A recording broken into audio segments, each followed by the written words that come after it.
तो स्टूडेंट्स, आज का जो टॉपिक है वो बहुत ही इम्पोर्टेंट टॉपिक है। आज एक नए चैप्टर की हम बात करने वाले हैं, बायो मॉलिक्यूल्स। आज जो चैप्टर की हम बात करने वाले हैं उसका नाम है बायो मॉलिक्यूल्स। और बायो मॉलिक्यूल्स के बारे में क्या क्या चीज़ मैं आज आपको बताने वाला हूँ उसके बारे में समझिए। तो बायो मॉलिक्यूल्स में सबसे पहले जो आप पढ़ेंगे इसमें वो पढ़ेंगे कार्बोहाइड्रेट्स के बारे में। बायो मॉलिक्यूल्स के अंदर जो सबसे पहले आपको पढ़ना है किसके बारे में पढ़ना है, कार्बोहाइड्रेट्स के बारे में पढ़ना है। तो कार्बोहाइड्रेट्स के बारे में क्या क्या चीजें आपको पढ़नी है तो वो देखिए। कार्बोहाइड्रेट्स की पहले भी डेफिनेशन थी, अब कुछ न्यू डेफिनेशन आई है। तो ओल्ड डेफिनेशन क्या थी? Those compounds which contain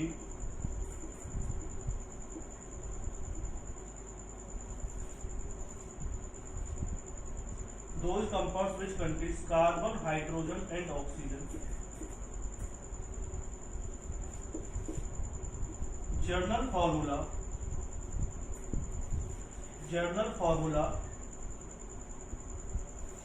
of these compounds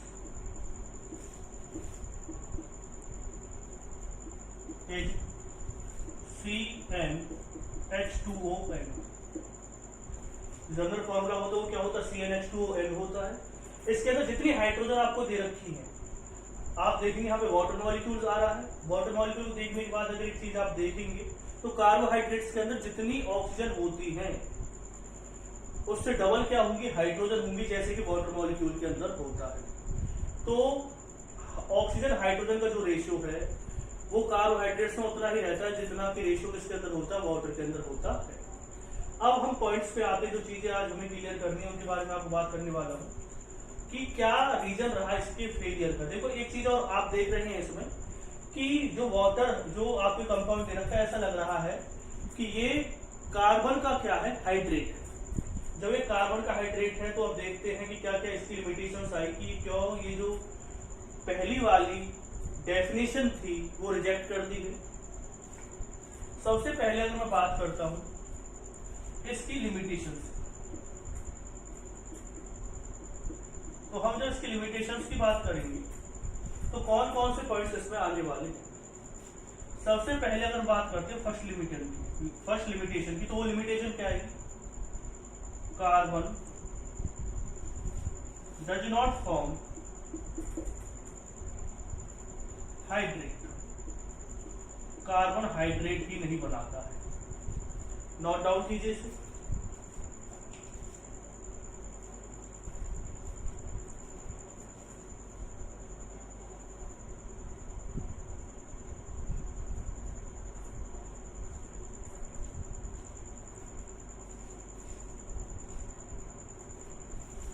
दूसरा जो पॉइंट है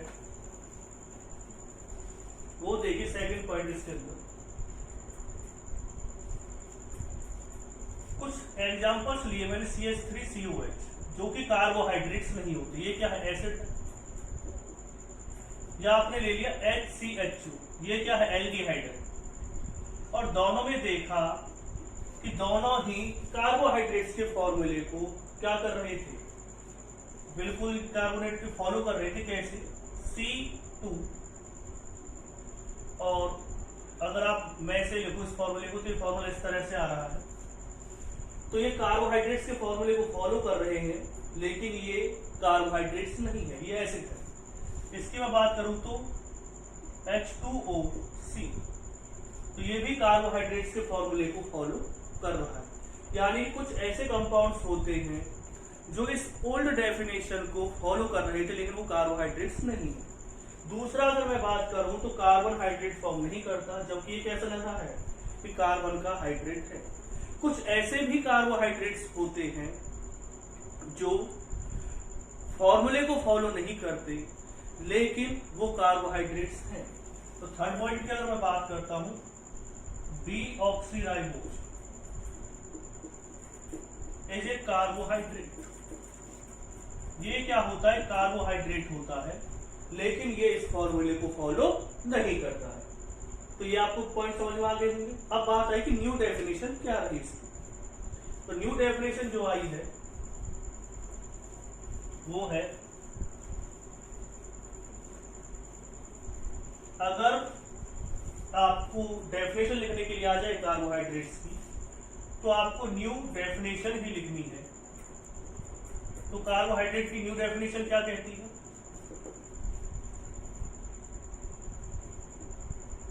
those compounds which are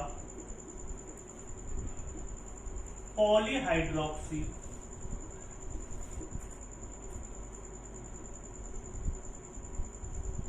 aldehyde और ketones और those compound which give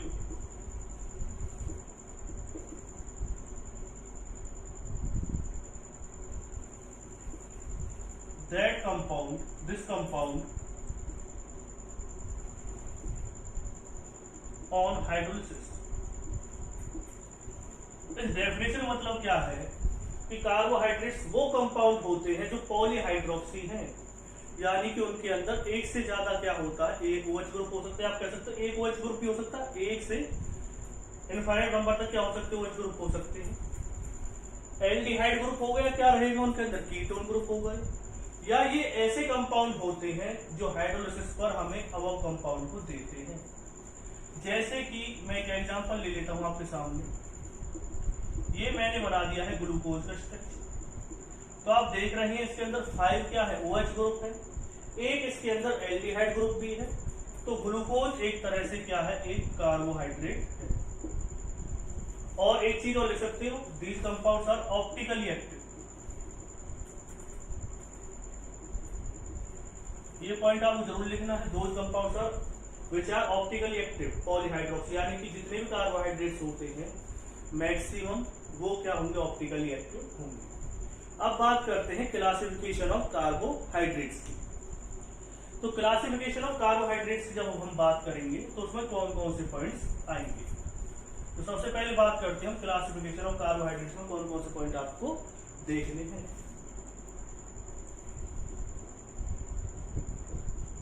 classification of carbohydrates. तो सबसे पहले जो आता है इसमें वो आता है मोनोसैकराइड। अब ये मोनोसैकराइड्स क्या होते हैं? सैकराइड वर्ड सैकरीन से मिलके बना है। सैकरीन का मतलब होता है शुगर, मोनोसैकराइड तो इसका मतलब क्या होगा, दूध carbohydrates which on hydrolysis can't be give other small unit। इसका सीधा सीधा मतलब क्या है कि ऐसे कार्बोहाइड्रेट्स जिनके अगर हम हाइड्रोलिसिस करें तो वो और स्मॉल यूनिट में ब्रेक डाउन ना हो। जैसे ग्लूकोज को अगर आप स्मॉल यूनिट में ब्रेक डाउन करेंगे तो वो ब्रेक डाउन नहीं होता है। अगर आप बात करते हैं किसकी,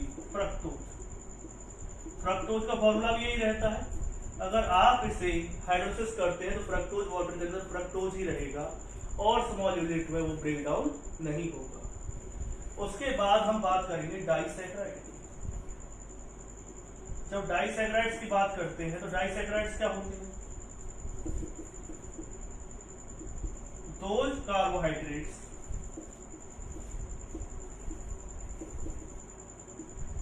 which on hydrolysis can give two monosaccharide units।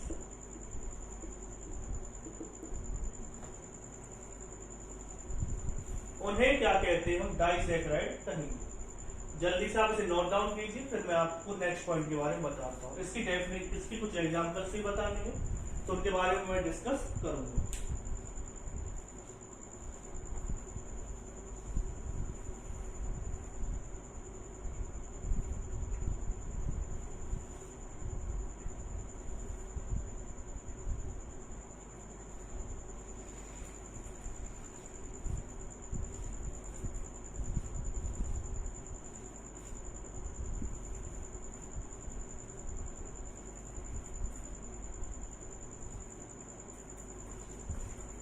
जैसे एग्जांपल्स की अगर हम बात करते हैं इसकी, तो एग्जांपल्स देखिए, एग्जांपल आएगा इसका C12H22O11। इसका नाम है सुक्रोज, जो हाइड्रोलिसिस पर क्या कर देता है, एक तो ये देगा ग्लूकोज, एक क्या देगा ये फ्रक्टोज। और भी एग्जांपल आप ले सकते हैं C12H22O11। इसमें क्या लिया आपने, माल्टोज, आपने क्या डाला इसमें, वाटर, तो C6H12O6, ये क्या हो जाएगा, ग्लूकोज। फिर कितना आएगा, C6H12O6, ये भी क्या हो जाएगा, ग्लूकोज।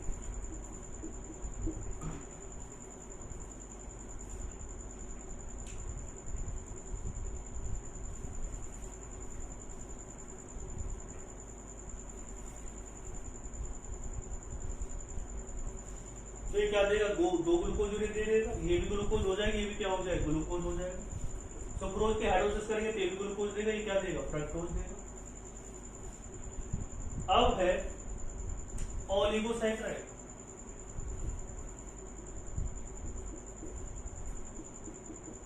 ओलिगोसैकेराइड क्या होता है, those carbohydrates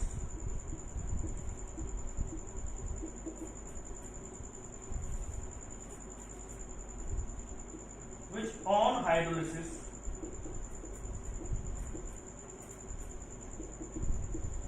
can give 2 to 10 monosaccharide units।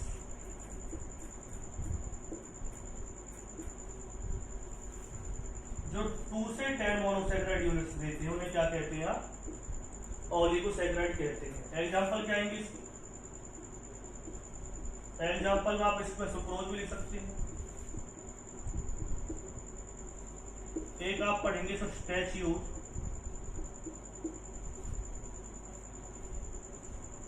Etcetera.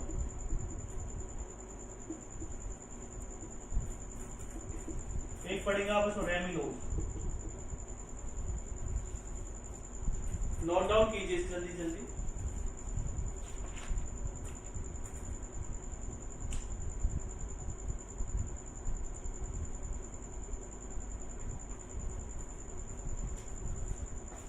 ये आएगा रेफिनोज।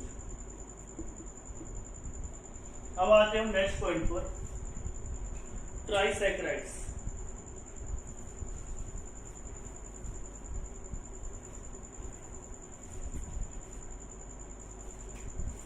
ट्राइसैकेराइड्स क्या होते हैं,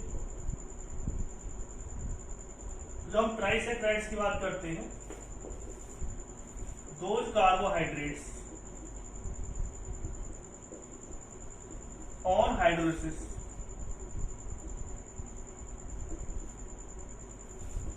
can give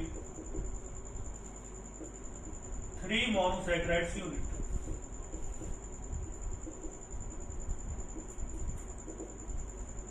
इसका एग्जांपल आ सकता है रेफिनोज। तो रेफिनोज क्या देता है, एक अल्फा, एक डी ग्लूकोज दे दिया, एक फ्रक्टोज दे दिया, और एक क्या हो जाएगा, डी गैलेक्टोज दे दिया। उसके बाद आएगा पॉलीसैकेराइड्स। तो पॉलीसैकेराइड्स कौन कौन से होते हैं,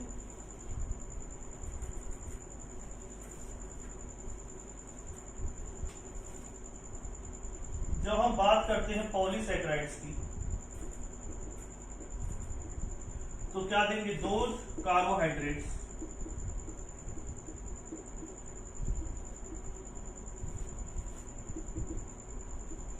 which on hydrolysis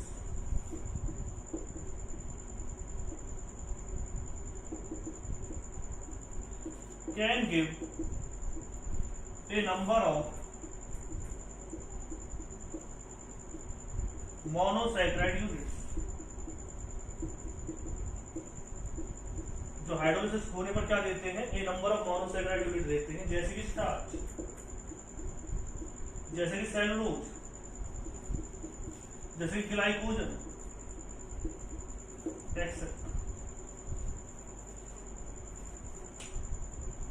फिर आते हैं हम इसके अंदर, ये क्लासिफिकेशन हो गया है on the basis of hydrolysis, कि अगर आप किसी कार्बोहाइड्रेट्स की हाइड्रोलिसिस करते हैं तो कितनी वो मोनोसैकराइड यूनिट हमें देगा। अब जो नेक्स्ट पॉइंट हमें इसे पढ़ना है, अब पढ़ेंगे आप किसके बारे में इसमें, कि शुगर क्या होती है, नॉन शुगर क्या होती है, दोनों की अंदर क्या क्या डिफरेंस होता है।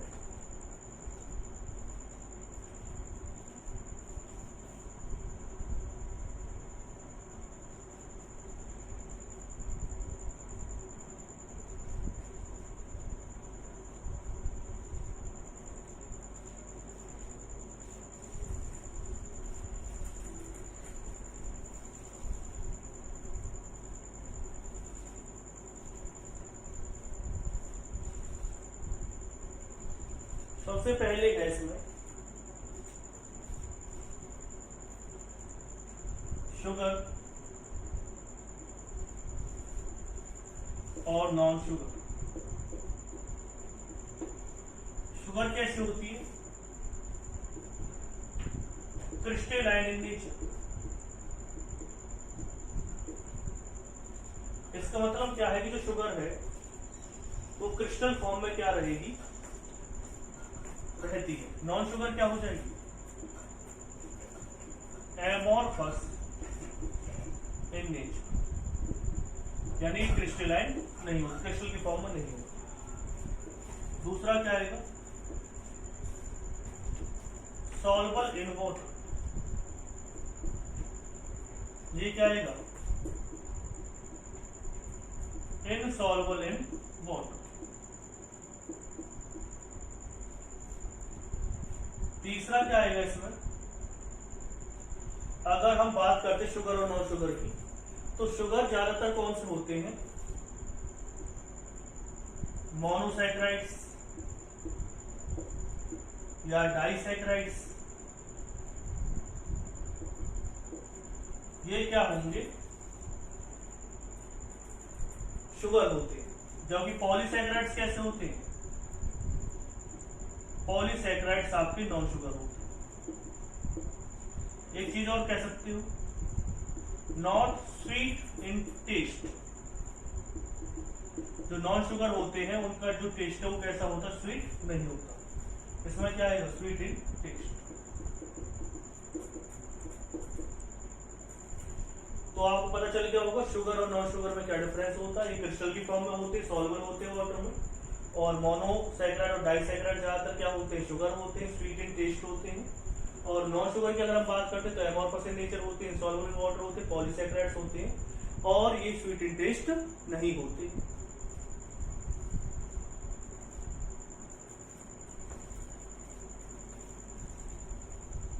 अगर हम नेक्स्ट पॉइंट पर आते हैं इसमें,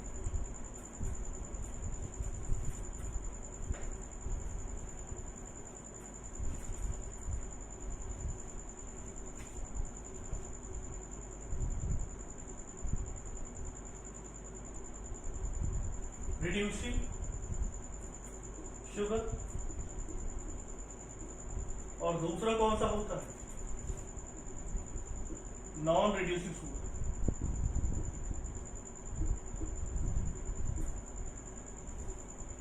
एक रिड्यूसिंग शुगर होती है और एक कौन सी होती है, नॉन रिड्यूसिंग शुगर होती है। तो रिड्यूसिंग शुगर कौन सी होती है, रिड्यूसिंग शुगर उसे कहते हैं which can give tolerance test, जो टॉलरेंस टेस्ट दे सकती है या फेलिंग टेस्ट देती है। जो टॉलरेंस टेस्ट और फेलिंग टेस्ट देती है उसे क्या कहते हैं, हम रिड्यूसिंग शुगर कहते हैं। नॉन रिड्यूसिंग शुगर कौन सी होती है? Which can't give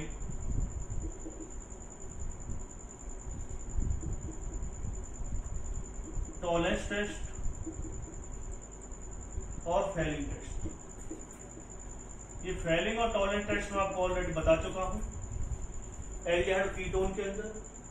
tolerance test और फेलिंग टेस्ट वो ही देते हैं जिनके अंदर एल्डिहाइड ग्रुप प्रेजेंट होता है, और फेलिंग टेस्ट की अगर हम बात करते हैं तो टॉलरेंस और फेलिंग टेस्ट को वो नहीं देंगे जिनके अंदर एल्डिहाइड ग्रुप प्रेजेंट नहीं होता। अगर मैं इसके एग्जांपल्स की बात करता हूं तो ग्लूकोज रिड्यूसिंग शुगर है, फ्रक्टोज रिड्यूसिंग शुगर है, और अगर हम बात करते ग्लूकोज हो गया, फ्रक्टोज हो गया। इसके एग्जांपल्स की अगर मैं बात करता हूं तो सुक्रोज, इसमें और भी एग्जांपल्स आप ले सकते हैं, माल्टोज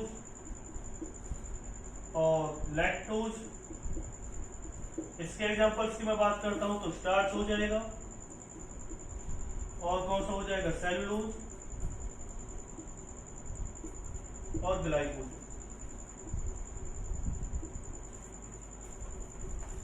तो इसके एग्जांपल सुक्रोज, स्टार्च, सेलुलोज और ग्लाइकोजन होगा। इसका ग्लूकोज, फ्रक्टोज और माल्टोज और लैक्टोज होगा। तो आप पता चल गया रिड्यूसिंग शुगर कौन से होते हैं, नॉन रिड्यूसिंग शुगर कौन से होते हैं। जो टॉलरेंस टेस्ट नहीं देते उन्हें नॉन रिड्यूसिंग शुगर कहते हैं, और जो देते हैं उन्हें क्या कहते हैं, रिड्यूसिंग शुगर कहते हैं। नॉन रिड्यूसिंग शुगर वो हो गए, रिड्यूसिंग शुगर ये होगा। अब है next classification,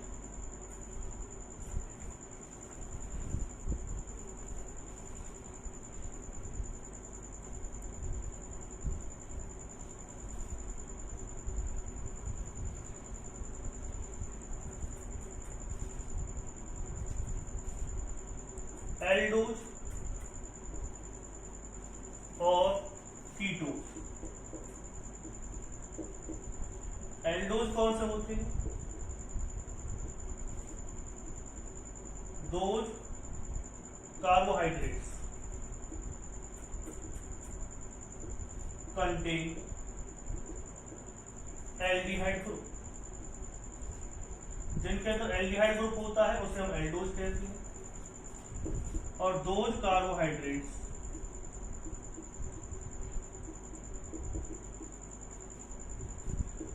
contain ketone group.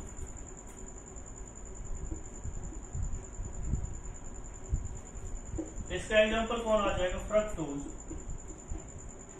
इसका एग्जांपल कौन सा आ जाएगा, ग्लूकोज।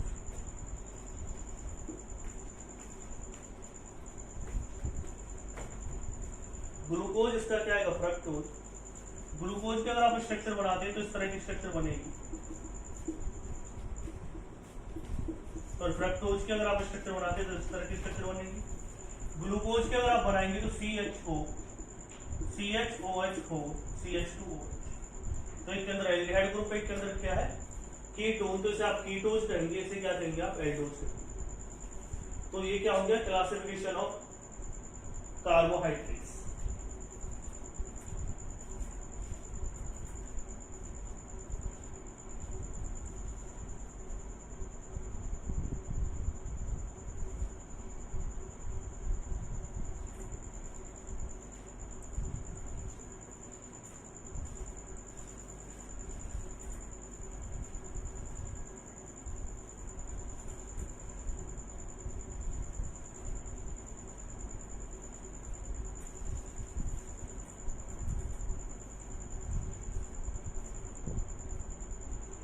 इसके बाद है प्रिपरेशन ऑफ ग्लूकोज। तो अगर आप सुक्रोज की हाइड्रोलिसिस करते हैं तब भी क्या बनता है, C6H12O6, इसका नाम हो गया डी ग्लूकोज, और C6H12O6 इसका नाम क्या होगा, डी फ्रक्टोज। दोनों ही एक दूसरे के क्या होते हैं, आइसोमर्स हो सकते हैं, फंक्शनल आइसोमर्स कह सकते हो आप एक दूसरे। फिर है C6H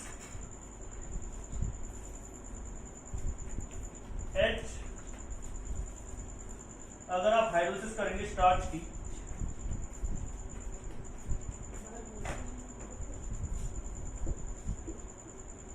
जैसे आप ऐसे लिख सकते हैं, स्टार्च के अगर आप हाइड्रोलिसिस करते तो भी क्या बनेगा, उसमें ग्लूकोज ही बनेगा।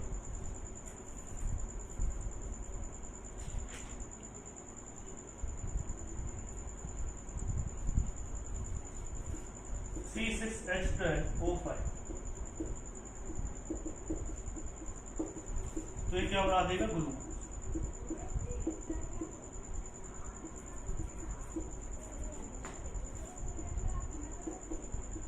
नेक्स्ट वीडियो में आपको बताने वाला हूं इसमें कि कैसे आप प्रिपरेशन करते हैं, किसकी प्रिपरेशन आपको करनी है। प्रिपरेशन तो आपने करती ग्लूकोज की, अब ग्लूकोज की स्ट्रक्चर को कैसे डिटरमाइन किया गया, बहुत इंपॉर्टेंट टॉपिक है, तो ये आपको जरूर वॉच करना है। और जो मैं आपको आगे बता रहा हूँ कौन सा वाला, तो ग्लूकोज की स्ट्रक्चर कैसे पता लगाई गई, वो बहुत इंपॉर्टेंट टॉपिक है इसमें।